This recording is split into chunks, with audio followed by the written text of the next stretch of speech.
Ain't nobody got time for that.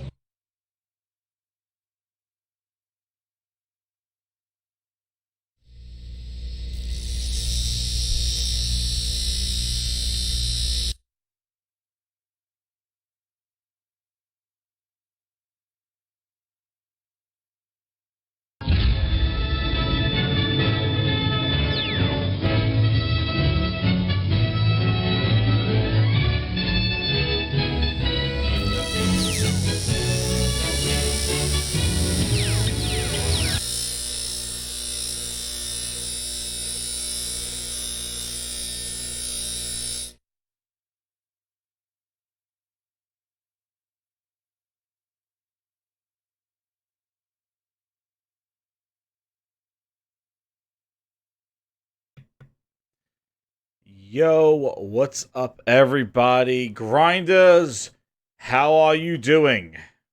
I am sorry to keep you guys waiting for so long. It has been a crazy day. Been trying to get onto the computer. I set up my other computer to do the stream, and then I got pulled from that computer to go do something else. But my goodness, my goodness, my goodness, you know what I'm going to damn well talk about. You know, I don't even know where to begin, and I don't even think I'm gonna do it all in this show because there's so much in that Phil Spencer Fortune interview.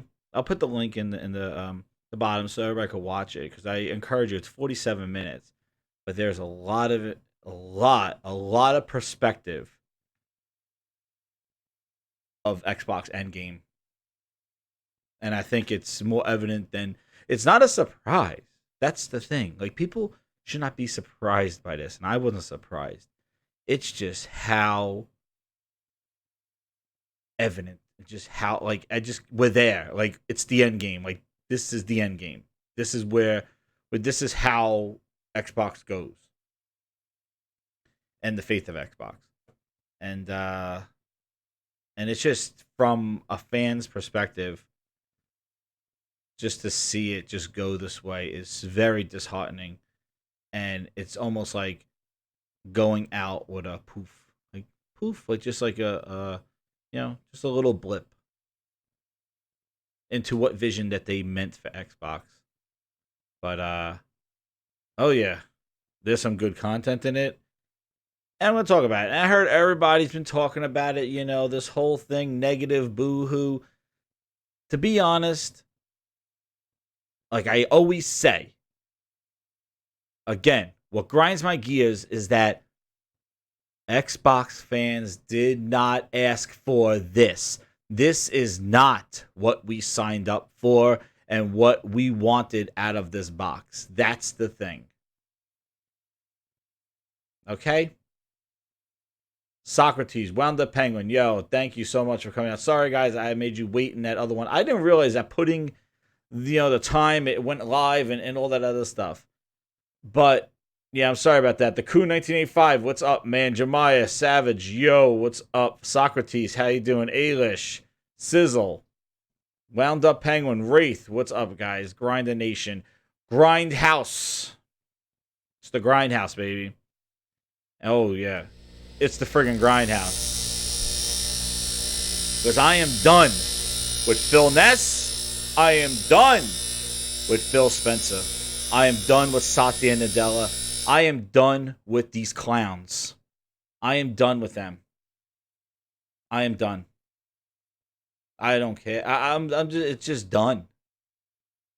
And you want to know? It says, well, if you're playing on console and all this other stuff. Thank you, Sizzle 420. That's the thing. Like, I remember speaking about this, and shout out to Frogs, Dope Gaming as well. We've been saying this, like, in the last couple of years, like, how this is going and how it irked us. Like, this is not the way that we want. Like, and we were called haters and negative, and now everybody seems to be turning a new leaf and going, you know what? Oh, shit. Now the people that are super positive and just give Microsoft the glass half full are now kind of like dwindling down. Like, they're the kind of the crazies. Like, it's just, there's not too much positivity to come out of this because we did not ask for this. And as a console gamer or as a gamer in general, this is not fun. Why is Microsoft and Xbox getting all the hate, the disrespect? Because guess what, guys? They're not fun anymore. Instead, what they are, they're more business. They are more Windows. They are more Microsoft. That's what they are. And Microsoft equals boring. That equals suits and jackets, Word and Excel and cloud and data centers. Boring ass shit. We are gamers. We care about the games. And that's why Xbox is getting all this hate and all this fucking smoke. Because they are boring. Okay? They're not fun. What they're doing is not fun. Taking mediocrity and mediocre games and telling me I could play them on my 5-inch touchscreen at fucking Starbucks Wi-Fi, that's not fun. Body washes, that's right. Body washes, onesies. That's not fun. They are not fun anymore. They are becoming too business-centric. Too much Microsoft, as Frog says it. Too much Microsoft is in Xbox now. Okay? That is it. And Phil Spencer, this wasn't an interview with some fans' website. This wasn't an interview with a diehard Xbox lover. This wasn't an IGN interview. This wasn't a gaming interview. This was Fortune interview. Business. This was a business, and they asked tough business questions. Some he couldn't answer. Some he seemed a little some of that Phil Ness wasn't working. And the interviewer asked some tough questions. But for this show, I think I'm going to make it a series since we're in the ENDGAME. I think just from this interview, there are going to be certain aspects that I wanted to focus on. And for this show, the biggest aspect I wanted to focus on is the idea of competition. And competition, according to Phil, is creating stagnation and not growth. Okay? So I really wanted to emphasize that part of the interview because there's been so much in that interview that's been going on. But, let me get into it and let me say, yo, you are going to take my interview and break it down? Come on now, chat. Don't listen to this dude. I am the voice of Phil Spencer. And I'm here to let all you guys know that trust the process. Trust the process. It's not about exclusive games. It's not about hardware. It's not about them, guys. It's not about that stuff. That interview was everything that I've been telling you. It's not about the console. It's about getting those games on the phone. You don't need great games. You just need to know that you could play our games somewhere else. That's it. Don't listen to Grimes. Don't listen to him. It's all good. It's all good. This is the process. This is transition. It's about the cloud. Me and Satya had a little bit of a wine. This is what we're talking about, guys. It's that. I go out there and I just stroke my Phil Ness, and I got people jumping all over Twitter all about my process, saying exclusives are anti-consumer. That's right, they are anti-consumer. Why shouldn't more people play Gears? Why shouldn't more people play Crackdown 3 multiplayer? That's what it's about. It's about where you play. Don't worry about it. The games will come. I bought a whole bunch of studios. Mediocre. They're small studios. It's okay. They'll make some stuff. They'll make some Frogger, Panda Pops, and, some nice little games for you guys to play. But you know what? Xbox good. It'll be a nice app that just sits on your phone. Alright? So take that in mind when you somebody talking about my interview. It's not about what you play. It's all about where you play it. Who cares if they're quality? Who cares? What does it matter? Oh my God. You know, I knew as soon as I was going to talk about that interview, he was going to come on and just take over the stream again and start talking about where we play our games, that friggin' Phil Ness all over the place. And I tell you, not Phil Ness, man. Enough of him. It's not about where you play your games. It's about what games are we going to play. That's what it's about. It's always been about the games. And I don't want to hear they're coming. Oh, they hired this guy and this guy. I don't care. I don't care. That is making news where there is no news. Okay? That's like somebody standing on a beautiful sunny day and a weatherman trying to talk about, well, it's a holiday, be careful, like trying to make news out of good weather. Dude, leave it alone. They are giving nothing. They have nothing to show at E3. There's nothing coming. And everything that they're talking about now, they're taking their core games and turning them into little entry level, let's everybody play, everybody kumbaya games. Okay? Let's put those modes in. That's where the effort's going into. Let's get more casuals to play our games. That's these hardcore games that we develop for the core. Let's do more of this casual stuff. Enough of that. All right? Arcade mode is all right, but that's where all their energy is going. That's okay. But that's where I see all this energy going. Play as Jackbot, as Sizzle said. So the main thing I wanted to talk about here before Phil interrupted me, which, he does time to time again, is going into this whole shebang. All right? So let's make sure I'm sharing my thing. Yeah, you see him. You see it. So this is the part that kind of stood out for me and one of the things I wanted to talk about. When he talks about competition with our partners, that we need to build a strong, trusted relationship. And in the industry, it pays off. I think there's a lot of people that try to turn the industry against itself and think that there are factions of groups inside these companies that hate each other and just want people to go away. But it's just not true.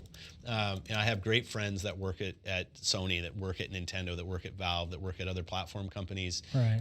And I have great friends that work at first-party studios for other. I mean, the industry is not that large, and I'm never going to vote for somebody else's game to fail because somehow that actually makes my platform succeed. Because I think our biggest challenge, the biggest competitor for us is apathy or dislike of the things we build. It's not actually each other. We're in a See, before he continues. Funny face. Funny face. Funny face. Before he goes on with his Phil Ness, there's a key line of Phil Ness in here, okay? And he says this a lot, okay? He says this a lot. There's people out there that want somebody to fail. What's up, Sam Ash? How you doing? No deal. To that Phil Spencer.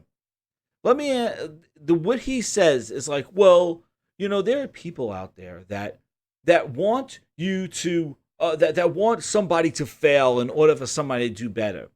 And that's hashtag Phil Ness in its rawest form. That's it, okay? Because what he's doing is turning this around and put the blaming on us. Okay? He's turning it around and putting it on people that want Sony to do bad so Microsoft does good. But you see how he's saying it. He's saying it where, I wish this one does bad.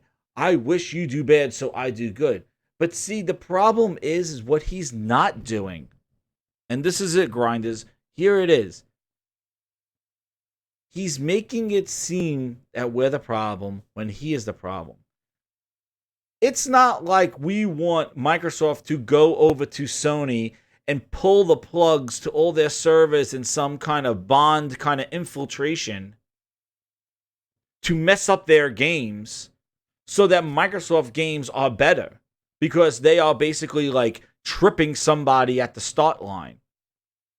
That's not what people are demanding. That's not what gamers are talking about. Gamers are not talking about you going over there and, pissing on Sony servers, so therefore your game runs great on day one and Sony's there figuring out what the hell is going on. Who sabotages us? Just because you could make your game better. Dude, that is not what people are talking about. What people are talking about, Sony has an amazing game come out, like God of War. You should have a response to a great game like that, going, oh, snap, we need to do better. That's where he is wrong. He makes it seem that we want Microsoft to go sabotage Sony and Nintendo so that Microsoft looks good. Nobody's asking for a sabotage Phil Spencer in a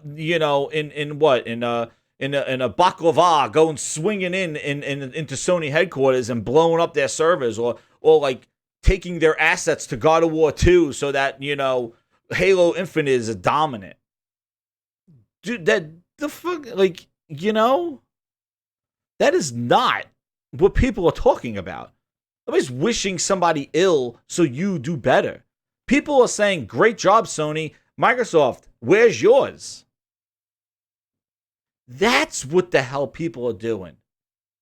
They want you to respond to the greatness that's experienced on competing platforms. Nobody's asking you to wish ill of Sony. Somebody's saying, have your balls drop and say, dude, they're making quality shit. We got to make quality stuff. And Sam Mann says, because of Phil and high up execs, services over games, you'll steer clear Xbox. Totally.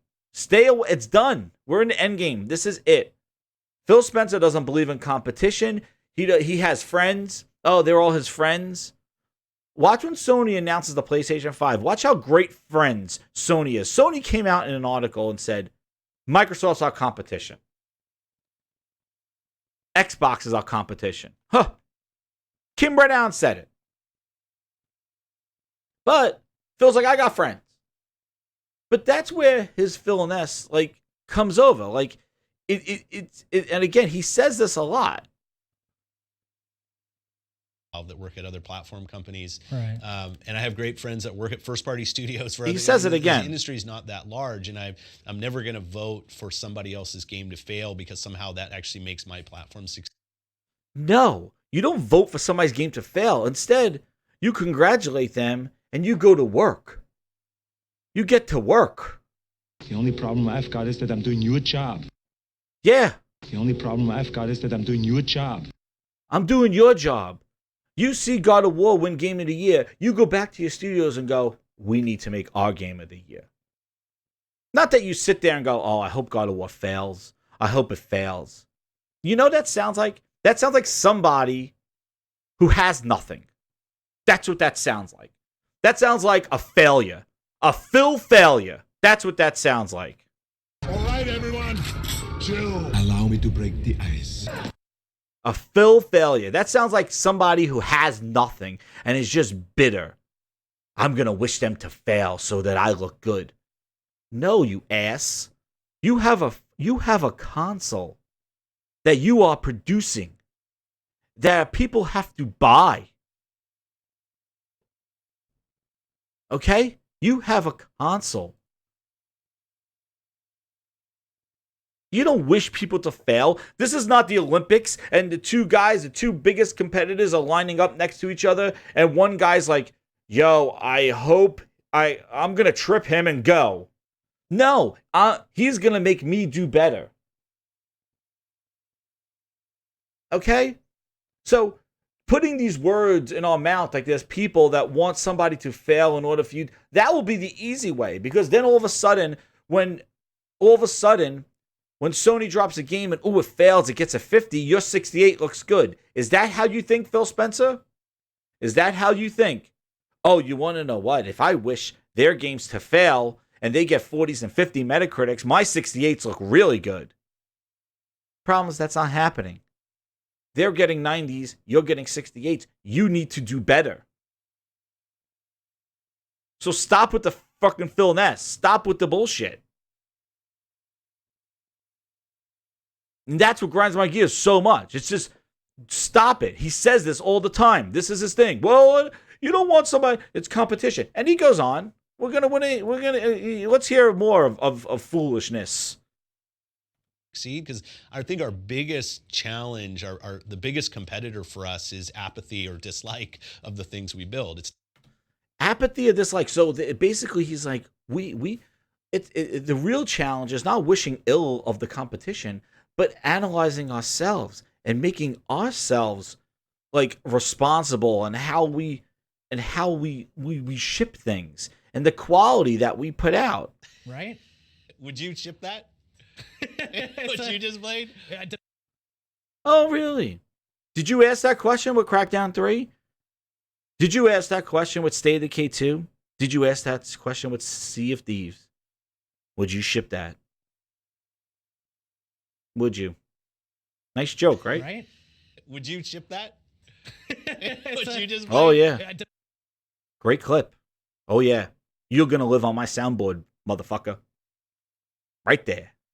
Nice little button right here. I could say that when you ship bullshit to us. Okay? You're going to live right on the grinds board with your bullshit. A lot of people ask why. Why treat the customer this way? Why? Because fuck them, that's why. Pretty much.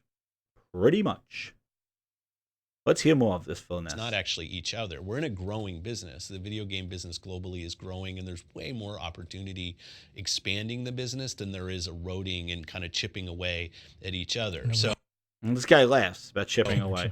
Right. but you know, there's a contingent out. Here he goes again. A contingency out there that wants to see others fail so we look good. He says it again. There that wants us to focus on that. But I think then when certain announcements get made, people are like, flabbergasted. And now this guy tells him exactly how they're responding. And he says, we're listening, but he just doesn't want to pay attention to that. See,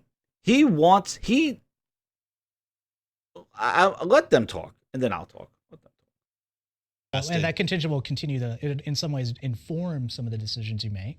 Mm-hmm. So it's not like, it's chatter, but they're informing your reactions in some way. Your customers. I would say the most competitive side of it, no. Like, I'm always listening to the community, but the people who want to see others fail in order for like the green team to succeed, that's not me. They're.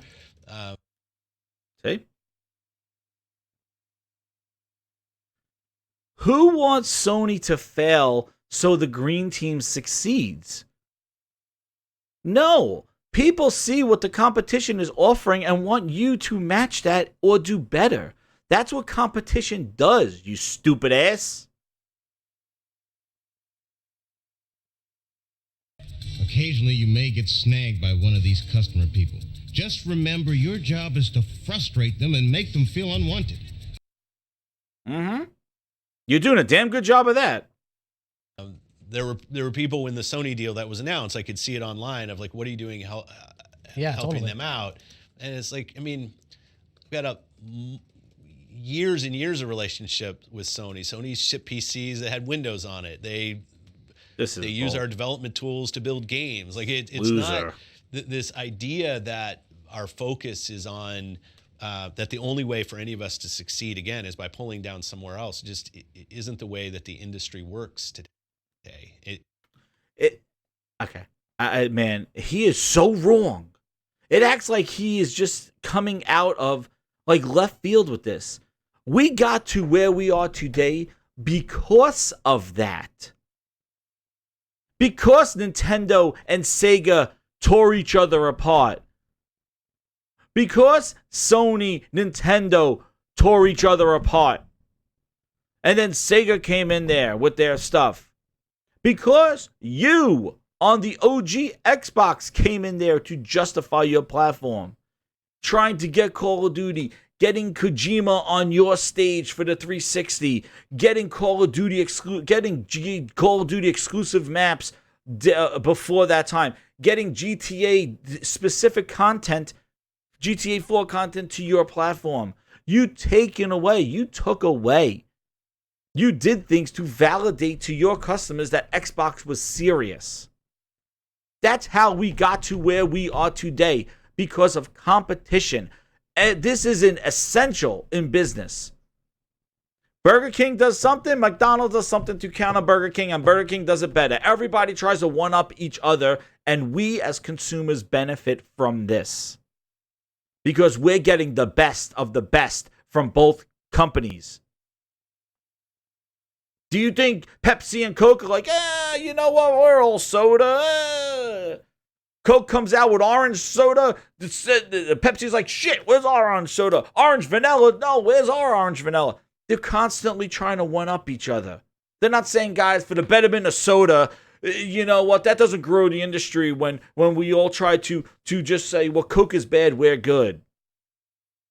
He has no sense of business or competition. And this guy gives it to him right now. Finally, somebody. Xbox One X is the most important? No. Ooh, that sound motherfucking definitive, right? Anyway. It just isn't. It isn't, but as a kid growing up playing these games with these two consoles, it does mean something. See? And there was a historical perception I've had. It was very, it's very, when I look at the picture, and I looked at it first, I was like, whoa, what is this? For me, it's shocking. As a consumer, picture? Satya and Sony, you don't get it. Like, do you have a shaking of hands saying this? And that's a shocking image. But like, we're one of the biggest publishers on PlayStation.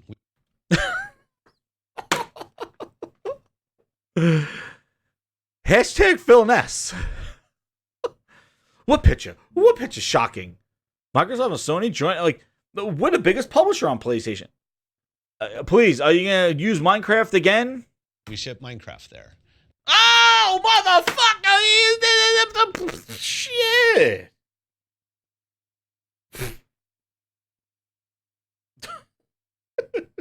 Like, we have a great business on Sony. He ships Minecraft there. Yeah. Minecraft was on PlayStation already before you bought them. You dopey ass. You didn't put Minecraft on PlayStation. It was already there. You did not do anything except keep the lights on. My God, like, who listens to this and believes in this stuff? These are all stupid. It's all bullshit. It is all the talk of somebody who is done, who is out, who doesn't care. All this stuff. That guy says it right there. It does matter. Their perception matters because we're all consumers. We're not stockholders. We are consumers. And when we see one company just giving up and not caring, nobody's going to give you their money. And this guy even says it here. PlayStation with Nintendo Switch. And the people there are trying to do the best job to deliver the right experience to their customers. I understand why it can be shocking. I can also understand the way that you view it. We have Minecraft, but then it's also like there's also just the public perception that's just been built up by years and years of marketing from the companies, years and years of the way that, like, as a kid, you go to this person's house, they got an Xbox, I got a PlayStation, and there's these.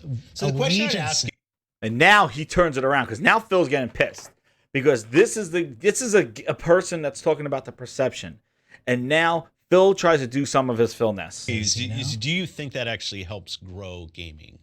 And if I think about any other form of entertainment, think about bands. Like, do I have to? Man, I hope this band has a bad album so that my band, like, it's such it's. What is this hope for somebody to fail? Like, where is this come from, everybody? Like, I've come back to the chat because he's grinding me up bad. Yeah, I'm getting grinded bad with this stuff because this is total horseshit. That's right, everybody. Hit that fucking like button. This fucker. Dude. Like, I gotta come back to the chat. He is like saying, well, the guy's saying, like, I go to somebody's house, they got a PlayStation, I got an Xbox, the guy is laughing in Phil's face. That's right, Jeremiah. This guy basically spoke what a lot of us are feeling. I don't know if he's serious, I don't know, but he basically says the perception. Because there are two platforms. Like, there are two consoles, Phil. There are two platforms. There's a third with the Nintendo, of course, but he's basically saying, like, what is this kind of, you need somebody to fail for you to do good? Have you ever heard of somebody better than you and you want to do better than them? That drives you to do better because somebody else is better? Like, I don't know how you would live life just hoping everybody else fails so you look good. Because guess what? It's probably not going to happen that much. So I don't know why he's talking about, well, what about bands, you know? If my album comes out, I want that band to fail. No. That band looks at another band going, oh shit, man, they just put a kick-ass album together. Know what they say? Let's put our kick-ass album together to oversell those people. It makes you want to do better. They're not sitting there with their hands on their lap going, well, I hope. See, it sounds like it's coming from a person who has nothing. Phil Spencer is shooting blanks. He is shooting blanks. He don't have anything. That's why he can't do better. So he could sit there and hope that Sony fails in order for him, because that's the mentality that you have when you have nothing. When you have blanks, you just better hope that that gun doesn't shoot off because you got nothing. And the problem is, the Sony gun is firing on all cylinders. That's right. The Sony and Nintendo gun. Nintendo released 3 exclusives. A Marvel exclusive. Fatal, whatever the hell that other fucking game is. That Final Fantasy, whatever, Disgaea, I don't know, that shit came out. But exactly, there are exclusive games going to it. And Mario Maker 2. Sony has Judgment. They got VR exclusive games coming out. They got games. And Microsoft is sitting here. You have Gears 5. What, like, Gears 5 should be the biggest thing right now. But I don't understand this whole thing about the other brand failing. You're right, Mr. Modern. The interviewer doesn't mention anything about Sony failing or Phil wishing them ill. And Phil's like, that doesn't grow the business. Obviously it doesn't. If you just sit there with your hands on your hands and wish the competition to fail, of course that doesn't grow the business. Of course it doesn't. But that's not what the guy's asking you about. He's asking you, what are you doing competitive wise? And Phil's just like, well, there's people out there that want somebody to fail so I look good. No, they want you to do better. They want you to do better. Like, I don't understand the perception of having somebody else fail for you to do better. Like, is that the shit that they take to Satya? Well, you know what? Like, I can't wish ill of Sony. And you know what? Maybe he's talking like that because he knows they need Sony. They need Nintendo because they are out of it. They are in the end game. Enough talk! Into the boat! Into the tunnel! Get to the chopper! Because they're checking out, dude. That's it. That's it. He's not going to wish his competition to fail because he needs his competition to succeed or to just sustain life. Phil Spencer right now with Xbox is a virus. And it needs a host. Because the host that it has right now with the Xbox console is not doing it. And it needs a new host. So right now, the host is going to be in the cloud. They're going to take their virus of Xbox, Game Pass, again, Xbox, and put it in the cloud. And hope that they could put this virus on everybody else's platforms. Just like he talks about Android phones. He's not talking iPhones. Oh, Android phones. Because guess what? Apple is going to be real hard to try to get Microsoft bullshit on it with games and stuff that competes with Apple's games. Apple has a protected ecosystem. He talks Android phones. He's not talking Apple phones. But who also has a streaming service? Google. You think Google is going to... Why can't I stream to YouTube from Xbox? Why is there no native YouTube app on the Amazon Fire Stick? Competition. Google knows what they got. They're not going to give it to you. That's their identity. You want to give out freebies, get ahead. They're going to take them. But right now, you're a virus. You're Skynet. You have no identity. All your identity is gone. So you're not going to issue ill will on your host when you need your host. That could be a perspective that he's taking. But I don't understand this whole, like, everybody wants the competition to fail so Microsoft looks good. No. We want you to do better, you dope. The growth in gaming, how are we going to grow gaming? By reaching more players, making games as accessible as possible. Let's flip it and say by competition. Do you think that greatness comes out of inherent competition? The competition is for gamers' attention and obviously dollars. See? The guy turns it on competition. The guy knows Phil Spencer. The guy is not eating Phil Spencer, Phil Ness right now. Now watch what the guy says, because this breaks Phil Spencer's entire argument. Because it's about the gamers' dollars and focus. Now watch. That is the real competition, is doing things that gamers love as a community. Like, what's the biggest hit in the last couple of years? You'd say Fortnite. Was Fortnite actually born out of any platform competition between two things? No. Like, yes, the fact that there are multiple consoles and we all want to make sure we have a great experience. Yeah, but I look at the iPad, I look at phones, I look at a ton of things to get innovative. Sit in a Tesla and just look what's going on there and say, how does this impact the stuff that we're trying to do? The Tesla gaming. It is really, though, the customer is the person you're competing with.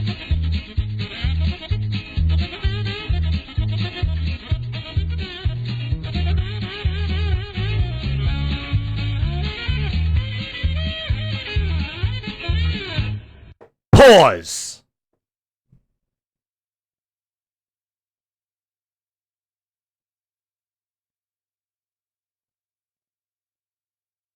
I am so glad this dope is looking at Tesla and iPad gaming and phones gaming. You have a $500 beast that specializes in gaming. Why the hell are you looking at Tesla for games? What, for buggy? To put Cuphead on a Tesla? Like that? That's what you're looking at? That's where the gamers are, Phil? Are they in Teslas, Phil? Are the gamers in Teslas? Is that where they are? Is that when they want to play Cuphead? Is that where that's where the money is? He is bailing my assholes.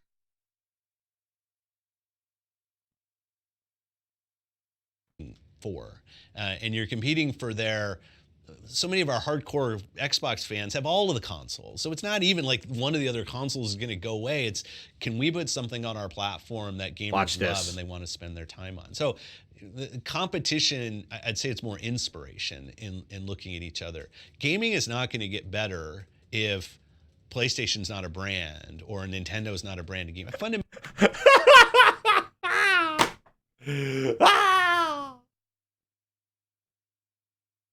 Gaming's not going to get better if PlayStation and Nintendo are not a brand. Dude, talk about yourself.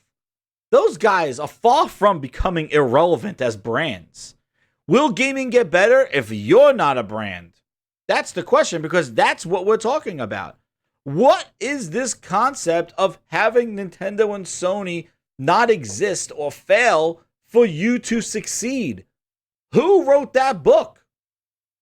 Please tell me who wrote that book. Ain't nobody got time for that. Who is saying that they are failing and they need to fail? That's a bottom-up approach. That is a loser. That is a loser who's shooting blanks. That's what that is. There is a company that is not producing content, not producing quality, not producing games. Whose strategy of making somebody else fail for you to look good? I fundamentally believe that gaming's a better place with known, trusted brands in place that customers love. If known brands that people love go away, it's going to undermine their confidence.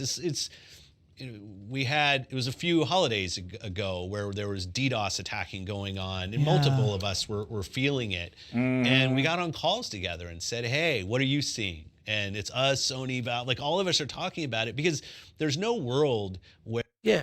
Everybody's getting attacked by cyberbullies or like DDoSing. Of course you're going to talk together. Sony still came out with God of War, and you came out with Crackdown 3. Pause.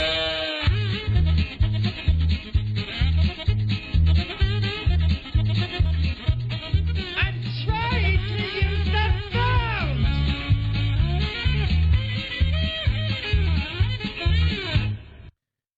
Oh, when we all got attacked by cyber people, and yeah, we were all talking. We're all friends.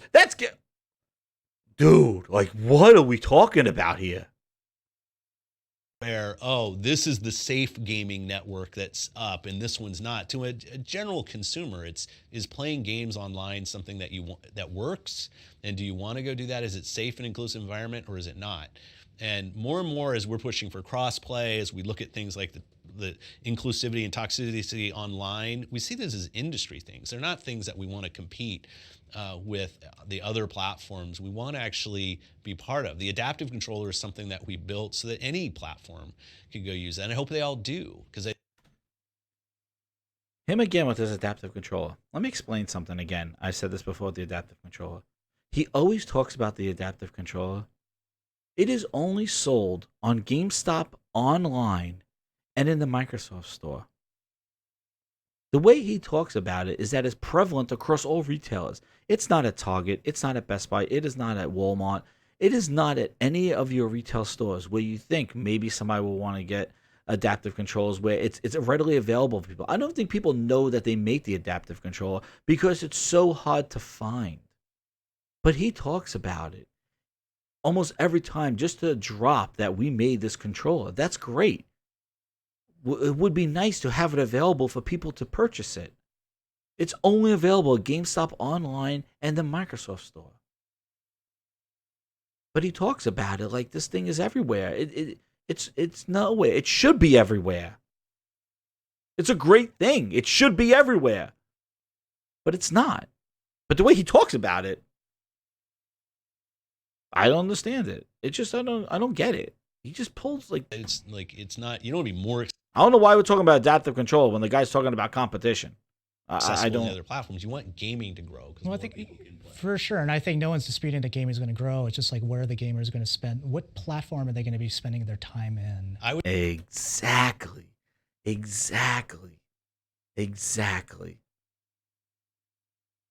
This growing of gaming is all Phil Ness.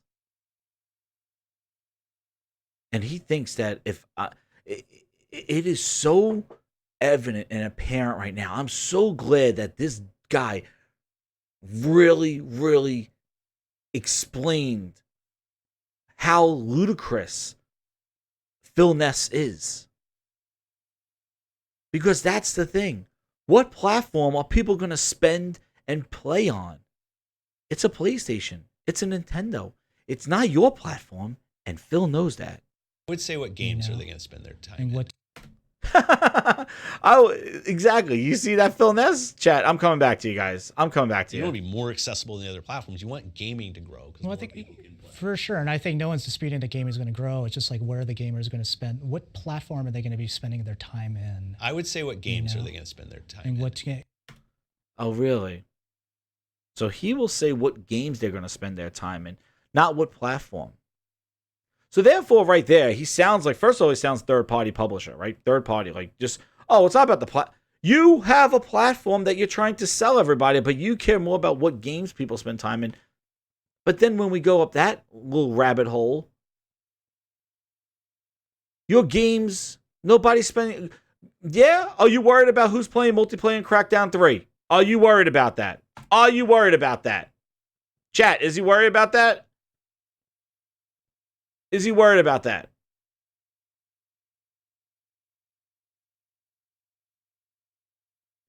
Is he worried about that, everybody?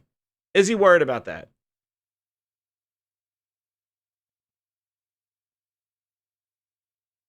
Like, that's the thing. Brian V says, Jez, I'm calling it now. Microsoft will partner with Google and Stadia to get Game Pass on there to bring more third-party services in the next year or two. Boom. I know, right, Brian? Like, exactly. The weird thing is that he's not even talking about their own ecosystem anymore. The guy says, like, you talk about gaming growing, but where are the gamers going to spend their money? And he goes, well, it's not what platform, it's what game. Like, what game? No, he doesn't. He's third party, man. He doesn't care. I thought I was sharing the interview screen, but it is what it is. I'll show you some more of it. This is where he's continuing on. And where are those games going to be?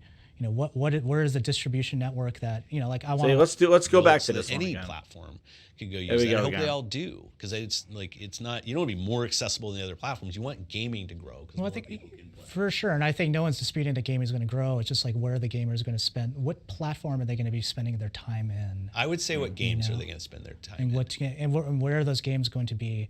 You know, where is the distribution network that, you know, like I want to watch Game of Thrones. I'm going to see Game of Thrones. It's going to be on HBO. Oh, who used that example? Grinds right here, baby. Exactly. Now watch this Phil Ness. Like just hear this. This is insane. But this is exactly what it is. Exclusive content. Where are the games going to be? What platform? This is exactly what we've been trying to get out of them. It's not going to be on Amazon Prime. It's not going to be on Netflix. It's solidly on HBO. The difference between games and video is that... First, I want to say the difference between games and video. Isn't Phil Spencer calling Game Pass the Netflix of games? And when he talks about streaming and xCloud, he goes, well, music and movies, how you access your content is in the streaming. Now there's a difference between movies and games. Do tell. And Game of Thrones is a good example, because Game of Thrones is now done.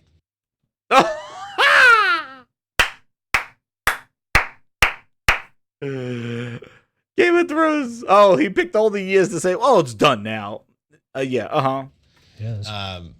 It is. The guy's like, it is. Yeah.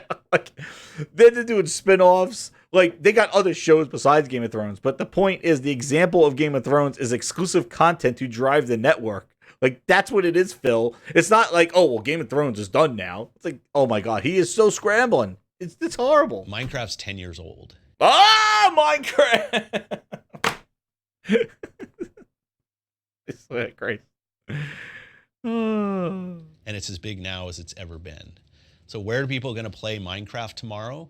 On the device that gets invented tomorrow that gets to scale. And are the games that you love going to want to be on the devices that you're engaged with? Absolutely. That's just the nature of the content that gets built. So I think what we ask ourselves... I want to just like put my fist through the TV. Seriously. Because all he talks about is Minecraft. And Microsoft did nothing to put Minecraft where it is. And he's like, well, Minecraft is 10 years. And the thing is what about Crackdown 3 that you just released? Where's that playable? What about Gears 4 and having PC and console guys have to play because the player pool dried up on PC so fast? Like, what about everything else? State of K2, Sea of Thieves. How are those doing? Like, and now you're putting your games on Steam now because the Windows 10 store failed. But let's talk about Minecraft. Yeah, I agree. Minecraft will be playable. And Fortnite, they will be. Fortnite's numbers drop, but you want to know what? Those games are not games that first off, your core audience really plays. Those games exist. I don't want to call them niche titles, but I want to just say like they are just the abnormalities of games. Fortnite, Minecraft, PUBG was that for that 1 year. You know, there are games that transcend the traditional realm of games.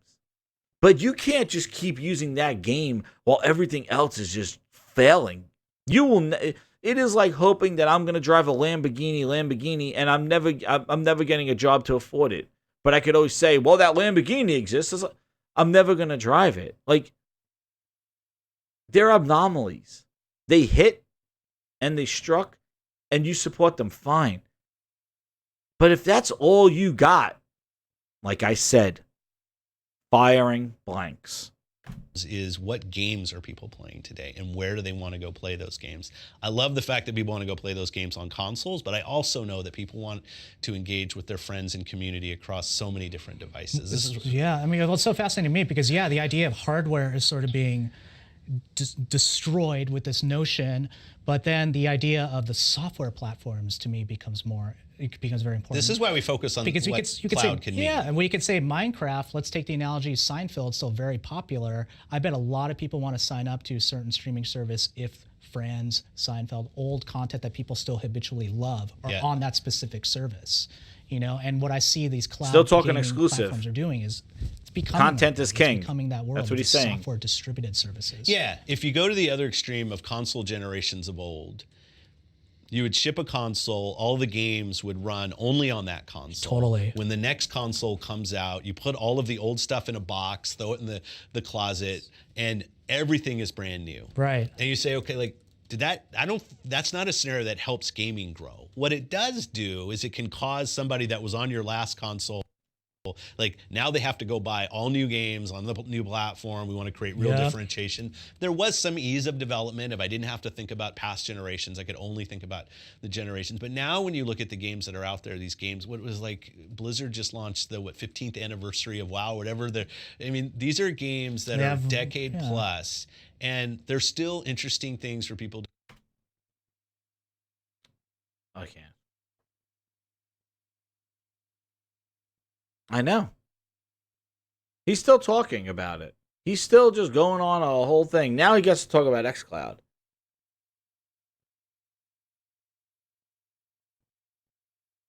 I know. He's trying to be nice to it, Mr. Mon. I agree. Yeah, he's trying to be nice and, trying to let him talk and get his stuff. But again, exactly, as the modern. That's right. For once. But people are going to spend time in his great games. And you hear it. It's just Minecraft. Again, I am convinced that they have nothing. They have nothing.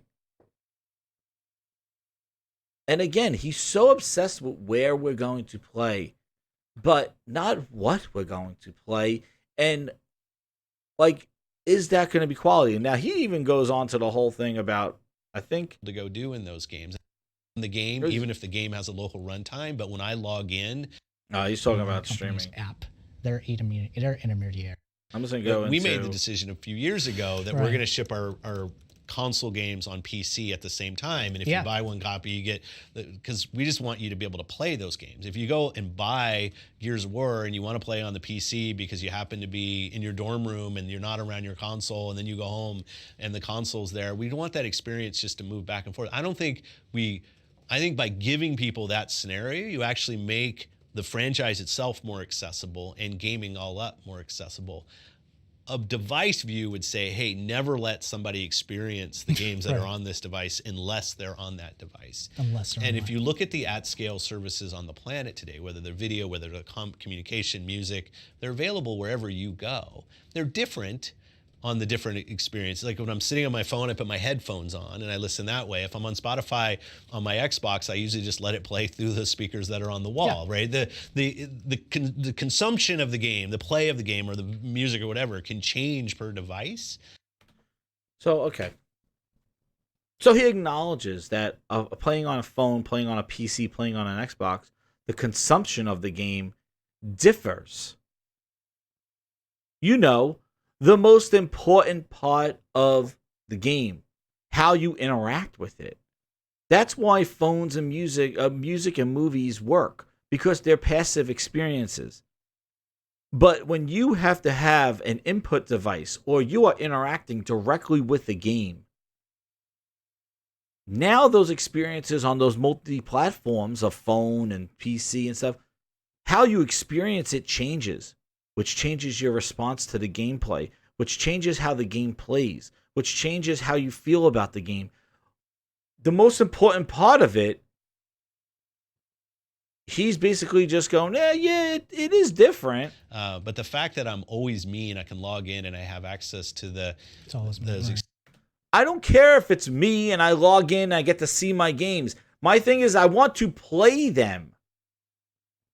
And if my playing experiences differs depending on the device that I'm on, then it's not a seamless experience. Like, am I do you people understand that? Like grinders, do you understand that point of it?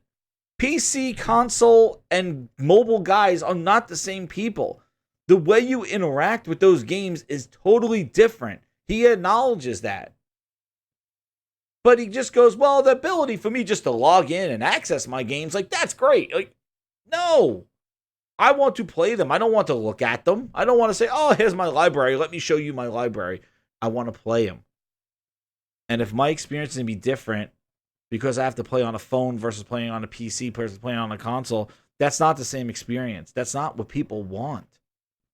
I don't know where they're getting this info from. Experiences, I should be able to, I think it helps us grow. We make it more accessible, might make it more available in more places. That doesn't mean we shouldn't have great first-party games that help attract people in, but I'm actually trying to attract them to go play the games. It's not just attract them to go buy one specific device. How important then are the studios, and studio acquisitions to the Xbox strategy? One of the really important components of having creators in the same organization with the platform is just the feedback loop as your ideas about, hey, what should we go do next? And then one building over, you can go talk to some of the leads and some of the biggest franchises in gaming and sit there and brainstorm on, here's what we're thinking. What are you guys thinking? I grew up in studios. It's what I love to do. Yeah. And I think that we have work to do there. We haven't done our best work. Hour of content. This is the line everybody's been running. The things that people come to Xbox, very few people turn on their Xbox to stare at the dash. People turn on their Xbox to go play games. And I think us having a strong first party at Xbox means when I think about Xbox, I'm going to think about quality games. We have work to do there. We haven't done our best work over the last few years with our first party output. That's always been a hit on the company on that. Whenever I hear some criticism. Yeah, I don't know if I'd say always. Like, I think we've gone through times. Not to throw mud on you, but I have to know that's a fair. I think it's something fair to say. It is. It is fair to say, and we. See, not to throw mud on it, but there's criticism from the business and from the aspect. This guy knows. Like, this is the perception is that you have trash first party games. Let's see what Phil says. We made a conscious effort to invest in our first party. I think some of that is standing on stage and announcing the acquisition studios. Some of it's the hiring that we're doing at the studios that we already have. Some of it is ensuring that we have the right amount of time and we're able to focus. Some of that is just, the autonomy that I have in running the games organization now under Satya that allows us to look at game development for what it is. It is this weird mix of technology and art. Yeah, it's wild. And it's not always easy to schedule those things and ensure we have the time to get things right. And that hasn't always been true in the organization, but I feel good about that. And I know our fans want to see us do better, and the teams are completely aligned behind that desire. When you're talking to publishers, now. Yeah, there's a want and a need, but they got to prove it.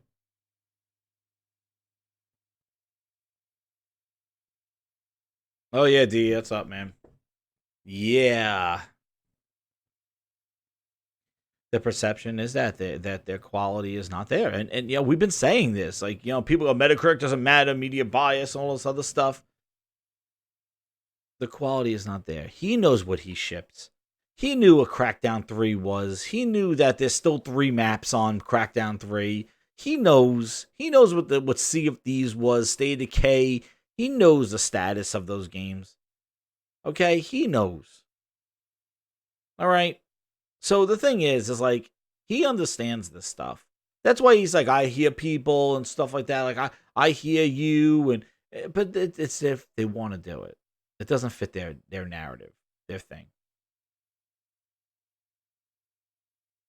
Then he has to go to Satya, and when he goes there, Bring the toy back. Bring the toy back. Satya like this. Bring it back to the carpet. Take your toy back to the carpet. Take your toy back to the carpet. Take it back. The only problem I've got is that I'm doing your job. It's not a good time. We are in the end game now. This is it. He could release 5 and 6 more consoles. We've seen this MO before. We've seen this with Windows Phone. We've seen this with Kinect.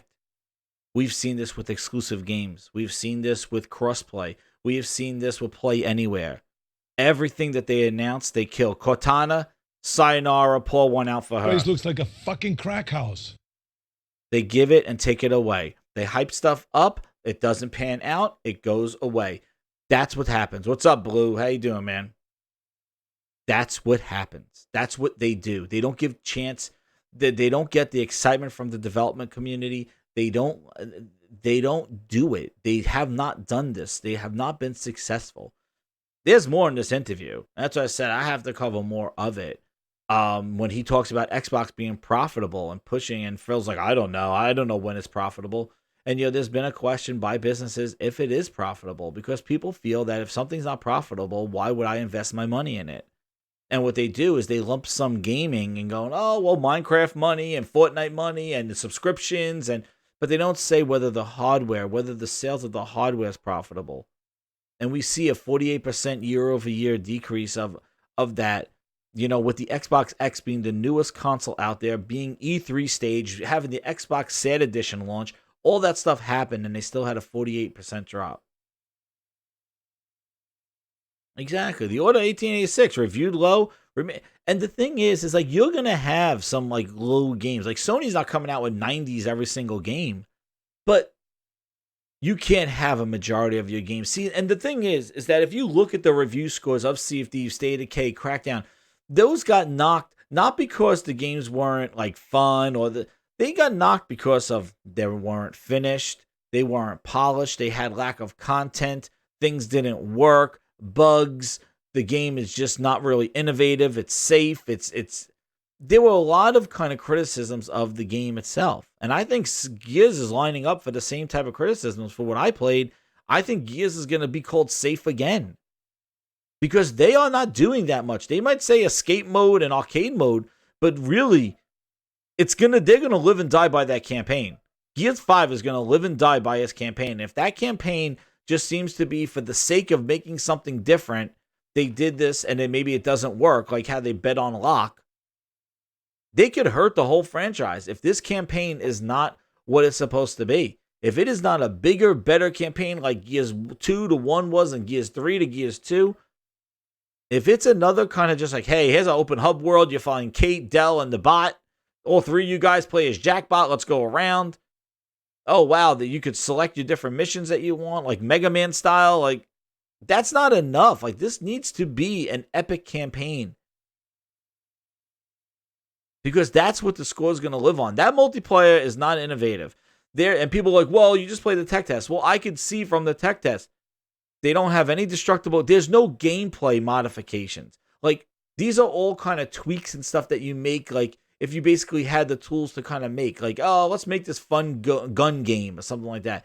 They have not done anything inherently different gameplay-wise with the multiplayer. They have not done, like, destructible cover. They have not done, like, you know what, wouldn't it be cool if there was a part of the level that you could actually, if you got the grenade launcher, you could blow up and open up alternate pathways on the map?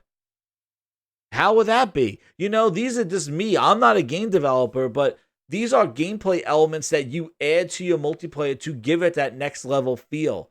Look, we got destructible cover. You can't hide behind that brick the whole time. That brick is going to break away and the rhubarb is going to show and you're going to get shot. We're Gears 5, right? This is not Gears DLC 4 DLC, right? But again, the game, oh, well, we added some gun game and all that other stuff. Like, they added just some sort of just basically tweaks, some gameplay elements. But they've done, not gameplay elements, but just like modes. They have not evolved the gameplay of Gears. And people just don't understand that. People are just like, whoa, it's Gears. What do you mean? Like, they haven't evolved the gameplay. You want to see something evolve? Like, I know they're two different games, but look what Little Big Planet was compared to what Dreams is. Like, bigger, better, next gen. Like, it's not even relatable. And that's what Media Market, I just thought of it as Sam Ash. Like, what Dreams is. Like, the next level of Little Big Planet. Like, that's where those guys took that. Gears needed a reboot. But I'm even saying, even from what I played, it's solid, but it needs to do more. They needed to do more to make this feel like Gears 5, at least multiplayer-wise. Like, 9 game modes doesn't do it. Like, they needed inherent gameplay stuff. Environmental damage. Like, I was excited when the ice cracked, and I was like, okay, good. avalanches, maybe something where like I said, you have the grenade, you get a weapon on the map, you could blow up a building, and now you have another pathway around to flank the enemy. Oh, we have destructible cover, but also we have elements where you can open up other pathways on the map. That would sound like great gameplay elements to evolve the gameplay. Those plus other things. Like, I'm not saying that one thing would do it. But what I'm saying is that there's nothing in Gears 5 right now that evolves the gameplay. It feels the same. It feels a little tweaked. There are little tweaks and then some new game modes. Maps look inherently the same as Gears 4. Like, I'm not saying the same elements, but they're basically, they're the same type of maps. Like, maybe there's a little bit more elevation on some of the maps rather than a flat, but they look the same. Like, here's a Gears map. Like, nothing. Vehicles, forget about it, They were taking forever with Dreams. They're still taking forever with it.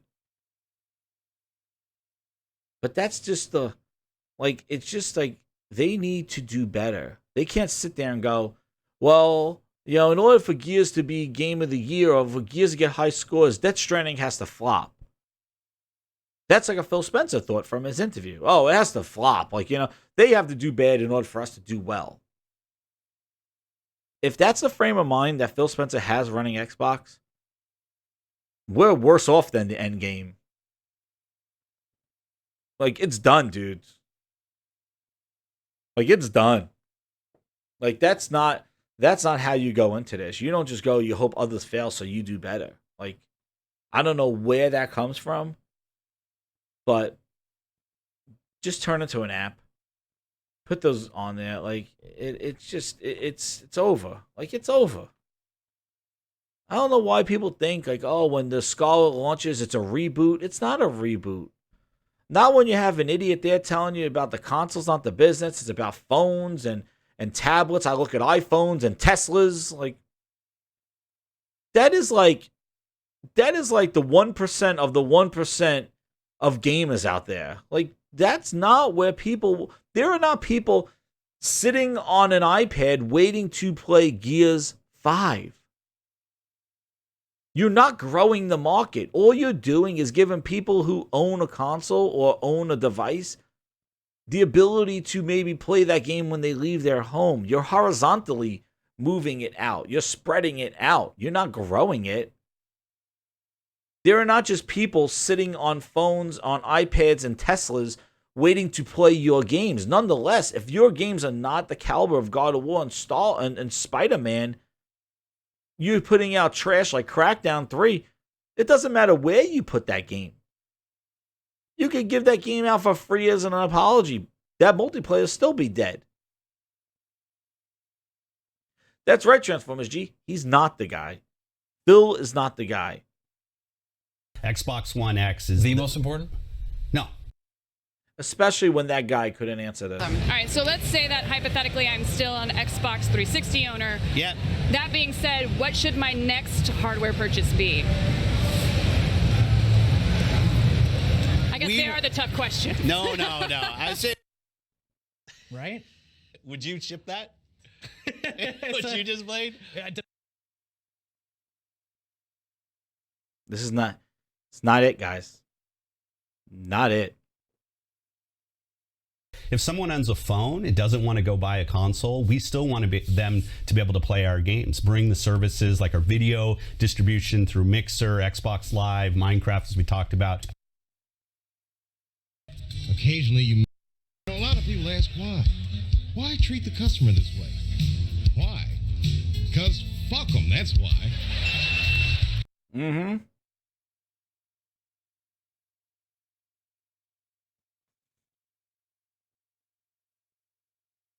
I could tell you, I don't know if you are still an Xbox fan out there and love that console and could sit there and listen to this 47-minute Phil Spencer interview and then look back at your console and continue to say, I want to invest in your ecosystem. I want to buy your next piece of hardware. Because I don't know how you can. we are in the end game now. Scarlet is it. I could see if Scarlet doesn't sell, which I am assuming it's not going to, as long as Phil Spencer continues with this message of phones and iPads and Teslas, and that's where gamers are, and not delivering the high quality content and then showing us Bleeding Edge, Crackdown 3, Gears 5 for Game Pass for the casuals, Halo Reboot. Forget about what you heard in Halo 5. The reboot. Master Chief's in space now. Okay. I can't wait to see what the hell they're going to do to friggin' my Halo. Their whole point is to try to get more people to play their trashy ass games.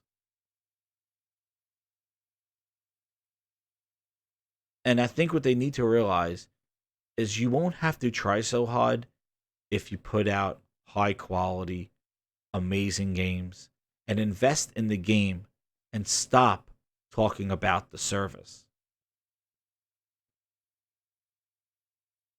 Exactly, Blue. Drop some good games. And on top of that, Gears 5 is not a bad game. But look how they're marketing it. Look how they're handling Gears 5. They are making it seem like it is in trouble. And the guy says in this interview so many times, the perception, the perception, the perception.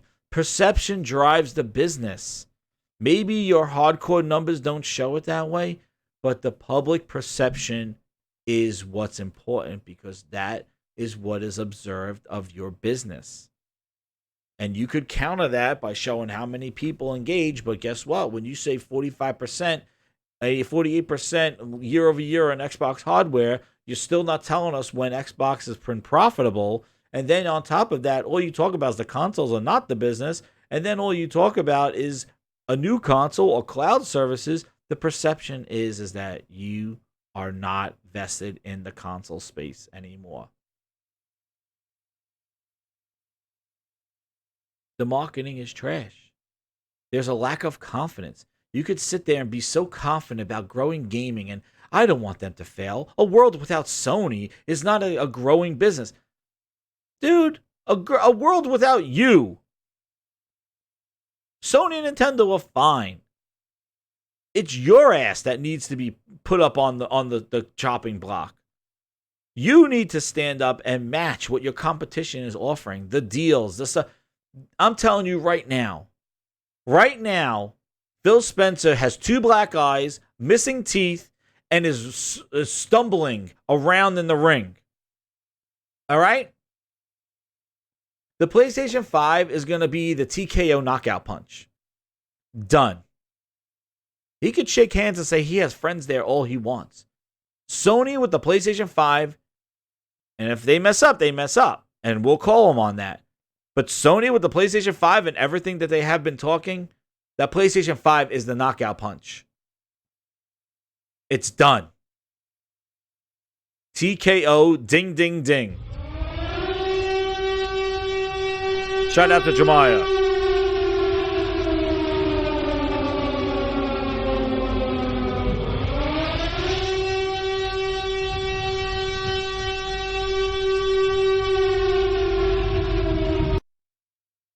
Done. That's the knockout punch. He's stumbling right now, thinking the cloud and all this other stuff. And the one thing that I do want to, I do like him, to emphasize on is since we talked about here on the show, I talked about how he thinks about putting down somebody else in order to make you look better. That doesn't grow the business, right? I think like we said that. He says it a bunch of times. Like, I don't see why they should fail so I look better, right? But listen. Do on your television, but it is something that you can do when you're away from your televisions. And hear what he says about Google. About what you're saying, yeah, I love it. I love the fact that we have Netflix. You said the word to competitor. Google will have something to say. You know, Amazon. Yeah, what he says. Amazon had a huge booth, and they do a lot of developer tools. They push that stuff. They have game studios, right? They shipped a game on Xbox this year, and the world didn't stop spinning, right? The 2 big competitors, and I can ship a game on our platform. You said the word to competitors. Amazon is a competitor. For Microsoft. There's no doubt about that. There's no doubt about that. But the see. Amazon, he's talking no problem. Amazon is a competitor. But again, he doesn't look at Sony and Nintendo as competition. I think that was more evident. But just listen to how he says. It's really been about expanding their opportunity to reach more. They'll make them a customer for the games that you. Marketing messages, yeah. I mean, what? Yeah, well, I will say it's a design focus for us. Right. So honestly, like the when we're sitting there playing xCloud, with playing it, we know that our first customer is going to be somebody that knows Xbox. It's our first Xbox button. Here's what experience. It's going to be interesting this year because so many platform. It's over here. This is the funny. You can plug in and you can go play. You can connect. What about xCloud from the beginning as PC? There. So what are publishers asking you? I mean, that's got to be a way that they're saying, hey, I've heard Google's doing this. Did you hear that they, that's got to put some sort of pressure, at least on your part, to say like, well, okay, these other cloud providers are coming over. Here's what we can do for you. I mean, you've got to be having those type of conversations. Yeah, the discussion we have I think it's different than Stadia.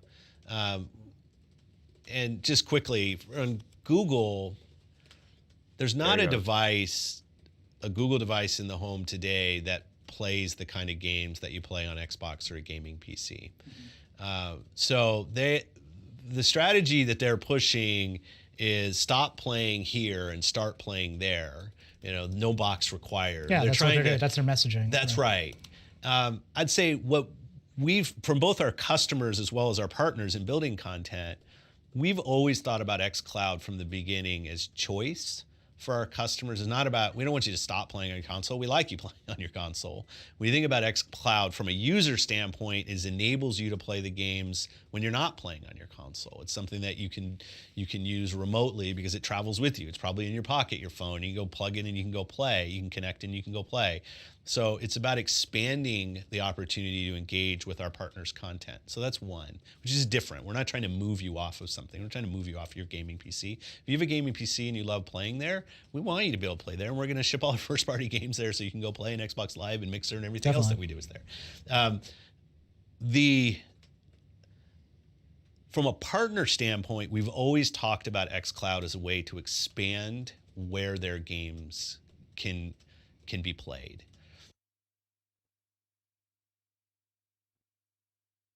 So what he says here is basically to just like a disruptive. Like we just want you to off your console. You don't need a console. Just come play on our service. Where it definitely is an advantage that Xbox has.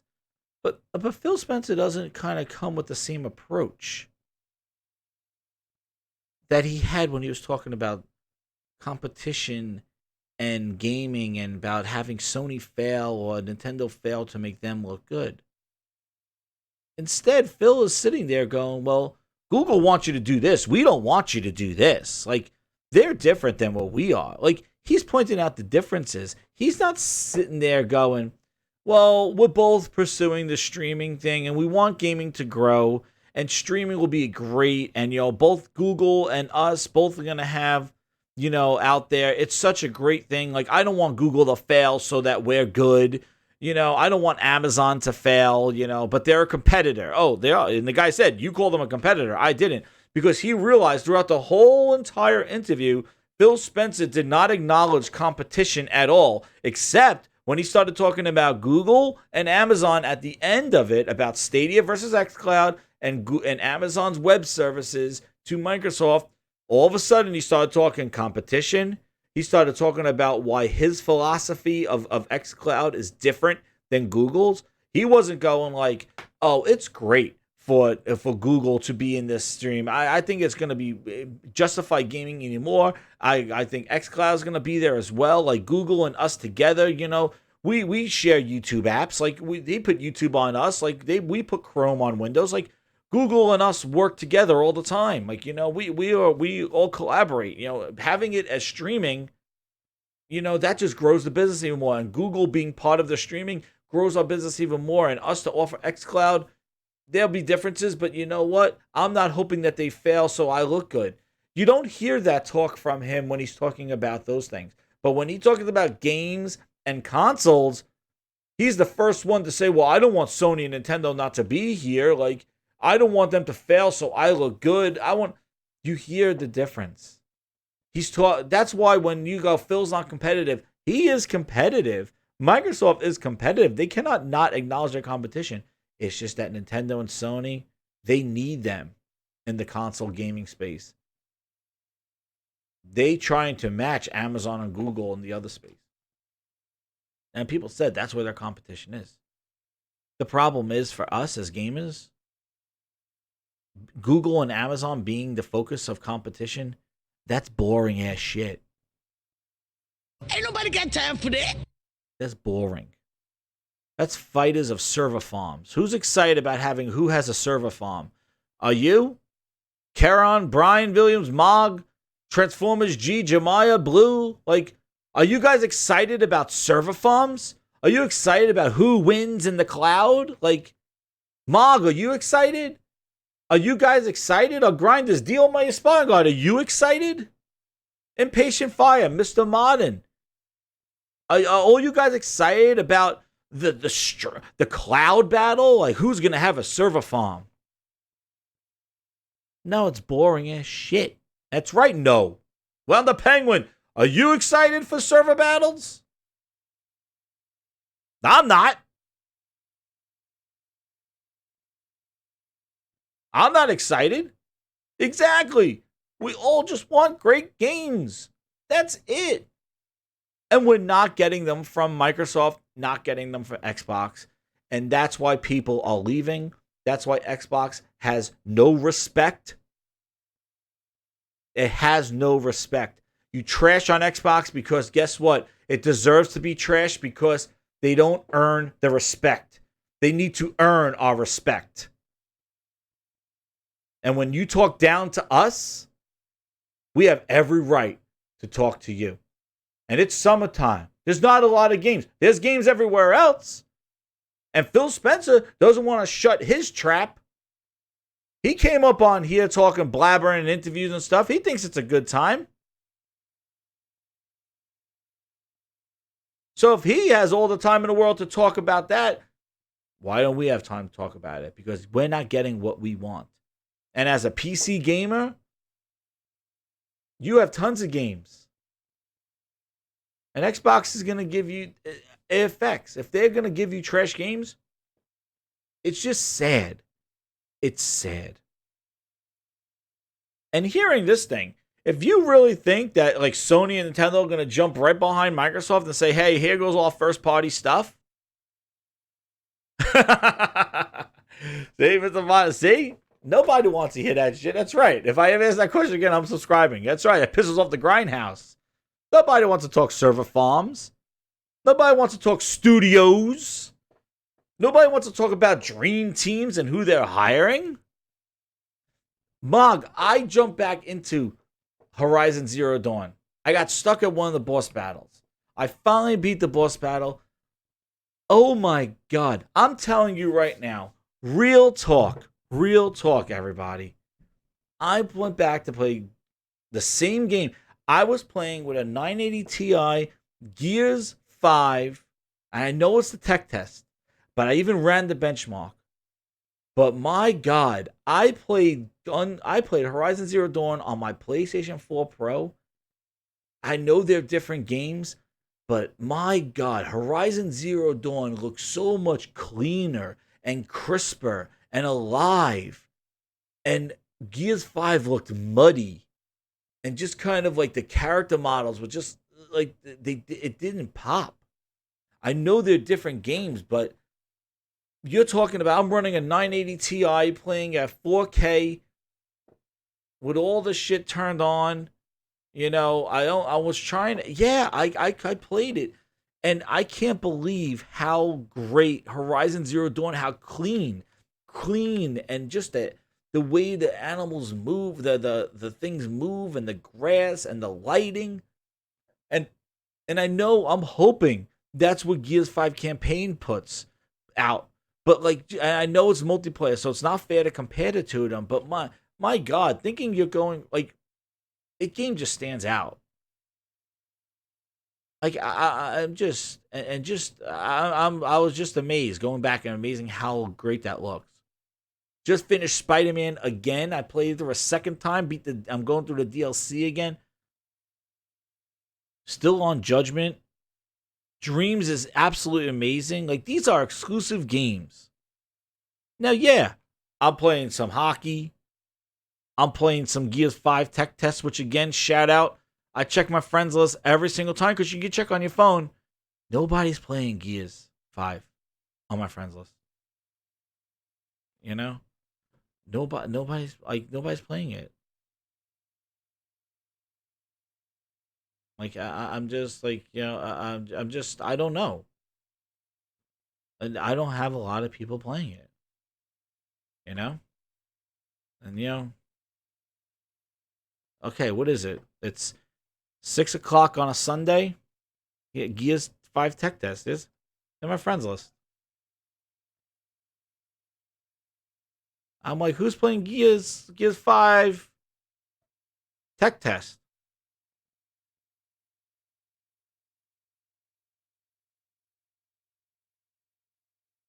I have about 200 friends. I got 41 people online right now. But nobody's playing Gears 5. I don't get it. Gears used to bring people like together and stuff. I know it's the second week, but nobody's playing it right now. I used to have like one or two. But this is the same thing I ran last week when I was trying to stream it. Nobody's playing it. Obviously, I'm not playing it. What's up, King? How you doing? And they were trying to get into the game last time, but like, guys, it's 6 o'clock on a Sunday. Like, I understand we got family things, and I'm not saying, but this is like, it is a little fatiguing. And well, I've been listening to people say like, oh well, I'm really more into the single player and stuff like that. Like, if that's an indication as to where the interest is in multiplayer, that this is the time to play Gears 5. Like, I remember when Gears 4 was in like beta. Everybody's like, oh, everybody playing Gears 4. Man, I did not get any invites. I went on there. I've been checking. Even last night, I wound up just watching The Boys instead of going on. I was like, yeah, you know what? I'm just going to watch that, which is awesome, by the way. I have a few more episodes left. The Boys on Amazon Prime. Again, subscribe to Amazon Prime and get an exclusive show. Exclusive, like the guy said. Game of Thrones. You subscribe to HBO Game of Thrones. Phil Spencer. Hashtag Phil Ness. Game of Thrones is over now. Minecraft is 10 years.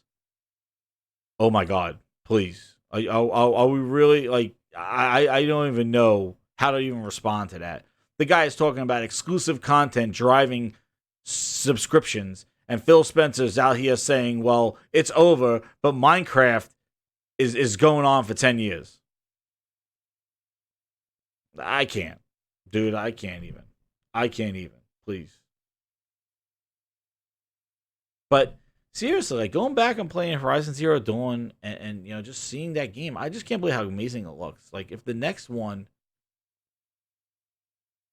looks like that, like, I'm just amazed.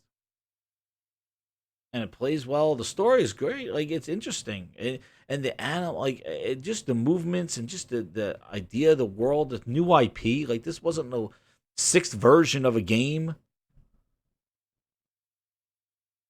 I just hope it Gears 5, man. It has more in it, but I'm telling you right now, Transformers, man, it is going to live and die by that campaign. Like, that review score is going to be the campaign is going to decide whether Gears 5 is a success or not. It's not the multiplayer modes. It's not escape, because those are all par for the course.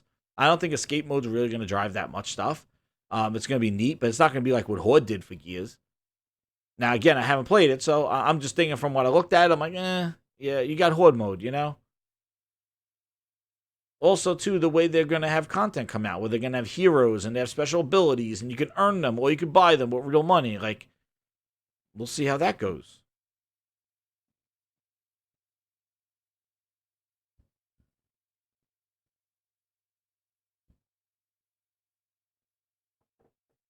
But I just was like, guys, that's crazy.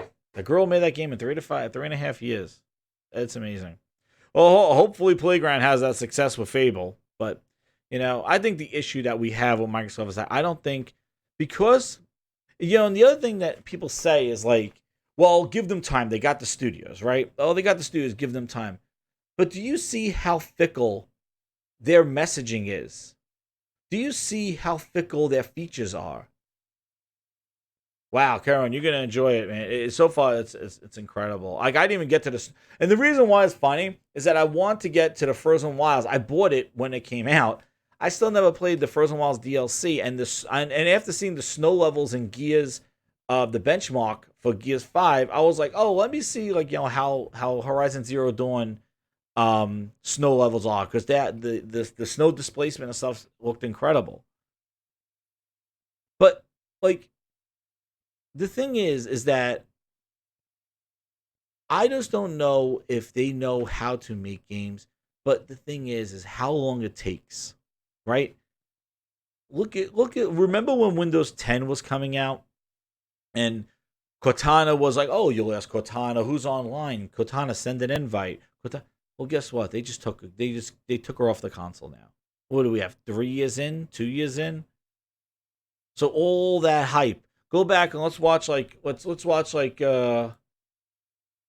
is it? And that's why when we talk about, oh, well, these studios that make games, do you know how frequent Microsoft changes their mind and they change their focus? 2 to 3 years from now, who the hell knows where Microsoft's mentality is going to be? They might be like, yo, guys, PC gaming, nobody's buying our games. Epic Store's dominating. Steam is like, who knows what we're going to do? Like, who knows what they're going to do?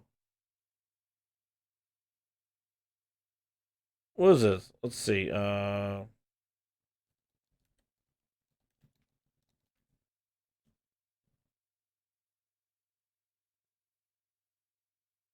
on. I'm checking something here.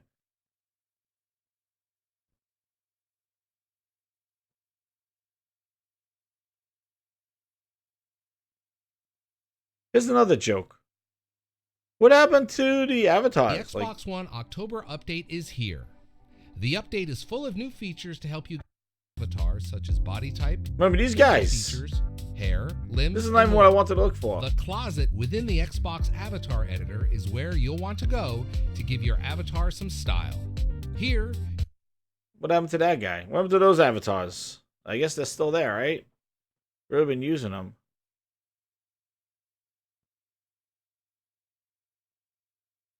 Where is it? Was it 2017?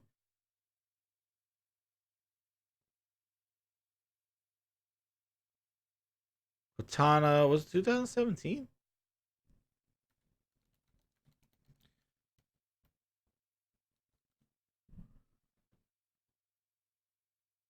Where is it? I'm trying to check it off here.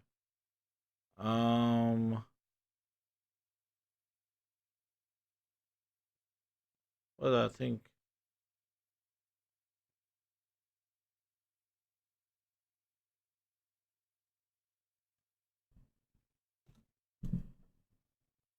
What the hell was it? I think it was 2017. I know what I'm gonna do. Cortana features on Xbox.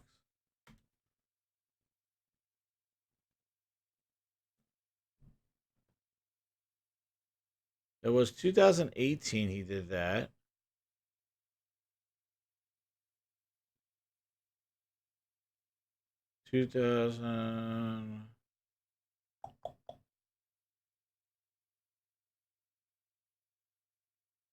Xbox app on Windows 10.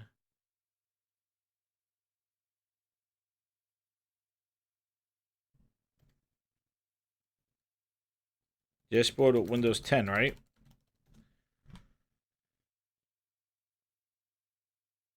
See, I don't want to take somebody else. I want Xbox's version of it. So I don't want to see somebody else. There it is. Oh no, this is the Xbox. This is the Xbox Live app. But anyway, the way they hyped it up. Bravo here with Xbox Daily. Now join Xbox One Experience. What was that like for the team back home? It's resonating with fans, which gives you instant access to the games that you've been playing most recently.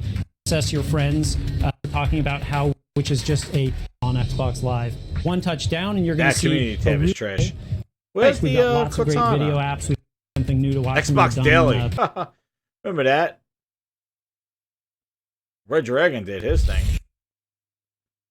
Nah, see, he didn't show it. I don't know. But yeah, so it was about like 3-4 years ago. Yeah, it was. It was about 3-4 years ago. Yeah. It was about 3-4 years ago. And then they killed it. Now Cortana's done. She's in the cloud now. And that's the thing. Like, just to say we're in the end game right now, Microsoft's end game is to put everything, as Satya said in his interview, into the cloud. They want everything off of the devices that we purchase and more into the back of services and kind of Skynet type look. And that's where gaming in their vision is going. They're pulling gaming with them into the cloud. So the whole thing of like the guy said, what device am I going to own? What's up, Jamal? How you doing, man? Like, what device I'm going to own? It's more of like what games you're going to play. And the guy's like, where are you going to play them? Phil don't care. It's not about the device. They want it in the cloud. The problem is that while they're doing this transition, everything sucks. And it's boring for us as gamers. And they are just boring. They're boring on PC. They're boring. And if these quality these studios are going to make some Game Pass fodder for PC, it's just going to get annihilated with everything else that's on PC.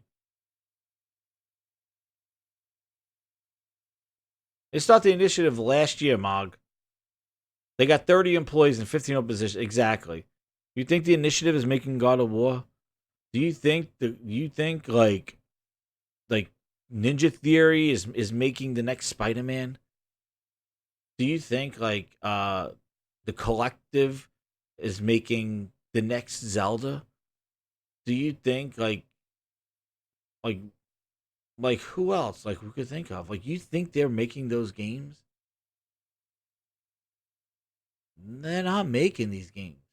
They're making games for you to stay subscribed in Game Pass and interact on whatever device you want. Low cost, high reward for them. Hey, if we could put out Game Pass fodder and people subscribe and they're clicking on their phones, they're clicking on their iPads, they're checking in on their Tesla, we're happy. But dude, we're going to get into the profitability on that thing. Yeah, Compulsion's going to make the last next of us. And it's up to Microsoft to groom these studios and build them up and make these games. And like I said, they change their mind so frequently. UWP, DirectX 12, the cloud, Connect, Groove Music. Like things just come and go. UWP, no, now we're just going to do legacy stuff. Oh, you know what? Windows 10 store, it's not that good. Let's put our games on Steam now. Guys, I hope they make a Perfect Dark reboot. Well, multiplayer focus, yeah. But Bleeding Edge is not it. You know, that when people bought Ninja Theory, the first game coming out of them was Bleeding Edge. I don't care if it was already done or if it wasn't, but it does kind of put a little kind of like to the studio of Ninja Theory. Coming off the hype of Hellblade, Ninja Theory is going to put their name next to Bleeding Edge, a MMO multiplayer MOBA Smite type game. I just like after what they did with Hellblade, like, and what they've done with single player narrative games, their first game on Xbox, I don't care if it was done previously or not. Microsoft greenlit it and wanting them to release it on Game Pass is a multiplayer MOBA Smite game. Like, ouch. That's not what people, again, Xbox fans did not ask for this cloud to play on phones, on Teslas, on iPads, and you know, have mediocre games. We didn't ask for this. Nobody thought this when Ninja Theory was signed by Microsoft that they were going to release their next game was Bleeding Edge. Okay? That's just, like the guy said in the interview, the perception. Another one. And another one. And ain't nobody got time for that. And another one. But I'm going to end it there, grinders. I want to thank you again. Have a good rest of your Sunday. Maybe I'll do a video another couple of days. We'll see how it goes if I get wound up. I really could have kept going on this thing. But you know what? I'm going to cool my tongue because I just want to tell you all we are in the end game. And this is what we're going to do. Yeah, it was a passion project. Oh, really? That was to make Paragon 2. Yeah. You know what? Whatever passion project it is, all I'm saying is we weren't expecting this when Ninja Theory was purchased, and that this is the game. All I'm saying is the perception of what Ninja Theory was and what it had become with Hellblade, Bleeding Edge ain't it. And that's an issue to the studio. Identity. And that's where I think Microsoft is suffering the most right now, is they're in an identity crisis and shooting blanks. They don't know what Xbox is. It's in the cloud. It's in this. It's over here. It's on phones. It's in Teslas. It's all over the place. We don't want them to fail, so we look good. I don't know who taught him that line of competition, but he knows how to talk about how bad Stadia is and Google and Amazon being competitive. He knew about competition then, but when you talk about Nintendo and consoles, he's like, I don't want them to fail, so I look good. No. Them doing better than you should make you want to do better than them. And if you don't have that mentality, I don't know how long you're going to end or last in the end game. And that is it, everybody. I want to thank you again. This has been Jez7780. Share the video, like it. Grinders, the nation, we're growing. Grindhouse is out there. I want to thank you all for coming out. And We're Phil really Spencer has on what it means to play these games on your phone. So when we thought about how can we get as many people playing Oh, on yes, the phone that's as right. possible.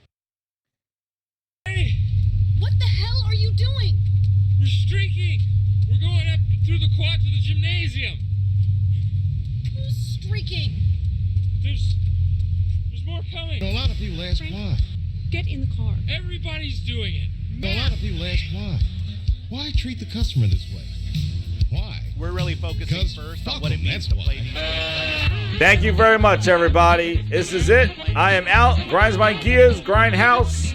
Share, like the video. Subscribe. I am out, guys. Thank you very much.